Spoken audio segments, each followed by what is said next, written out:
Very nice. Very nice. Oh, yeah. Yeah. I try to test my nose and taste like shit. Hi, I'm Pooh, and this is where I live. Let me take you into my home and see what's going on. I think I got a couple of videos on the computer to watch with you. This is where I like to sit and count corn in my poop. Let's see, I'll just grab my computer here and see what's going on. Let's see here. I just feel so at home on the throne. Hi, I'm Pooh. I have a video to watch that Ross Klein sent me. He is some conspiracy theorist nutjob who supposedly teaches English in Taichung, Taiwan. He thinks the world is flat, and, well, I suppose he could be a good teacher, provided he doesn't teach that garbage to children. Let's watch the video. It looks like an old one. There are a few files here. Let's see. Here it is. Let's see. Wrath, especially in the Muslim world, the question remains, if America is this vulnerable, is anyone safe? Geeta Gurumurthy, BBC News. Now, more on the latest building collapse in New York. You might have heard a few moments ago, I was talking about the Salomon Brothers building collapsing. And indeed it has. Apparently that's only a few hundred yards away from where the World Trade Center towers were. And it seems that this was not a result of a new attack. It was because the building had been weakened during this morning's attacks. We'll probably find out more now about that from our correspondent, Jane Stanley. Jane, what more can you tell us about the Salomon Brothers building and its collapse? Well, only really what you already know. Details are very, very sketchy. There's almost a sense downtown in New York behind me, down by the World Trade Centers, of just an area completely closed off as the rescue workers try to do their job. But this isn't the first building that has suffered as a result. We know that part of the Marriott Hotel next to the World Trade Center also collapsed as a result of this huge amount of falling debris from 110 floors of the two twin towers of the World Trade Center.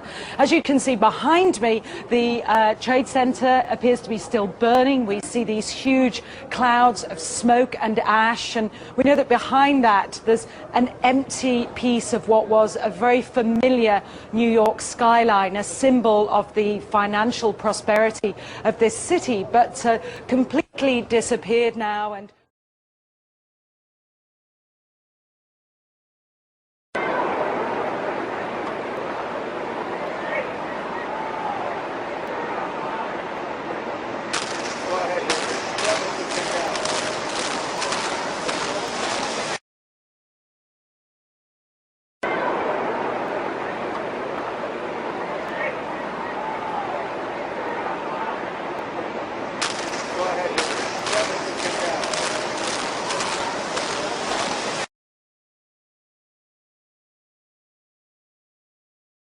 pull it.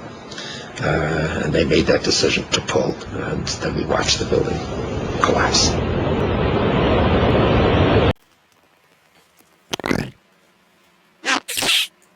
Now roll up your sleeves, folks. The television is telling us the truth now. It's a good thing we believe them today. How else could we take part in killing small businesses slowly, death by 1,000 cuts style, or bear witness to the slow strangulation of all small businesses happening now? It is a small price to pay to stay safe, because John Oliver told me that it is really real and the vaccines are working greatly. It is sound science. The vaccine is working very, very well. He kind of looked like a woman in that video, but I think the hair and makeup people just overdid it. Masks on like it's a costume party is the right way forward. I follow the mainstream media. After all, although I know they lied to us like a cheap rug years ago, I'm sure they would never do that again. And I think this is a very special time, and we should all get vaccinated just to be safe. I really am happy they are now color-coding the danger to keep us safe too. Thank God for government. Without them, who would we have to color-code the danger level? Or God forbid, we not have color-coded danger levels to begin with.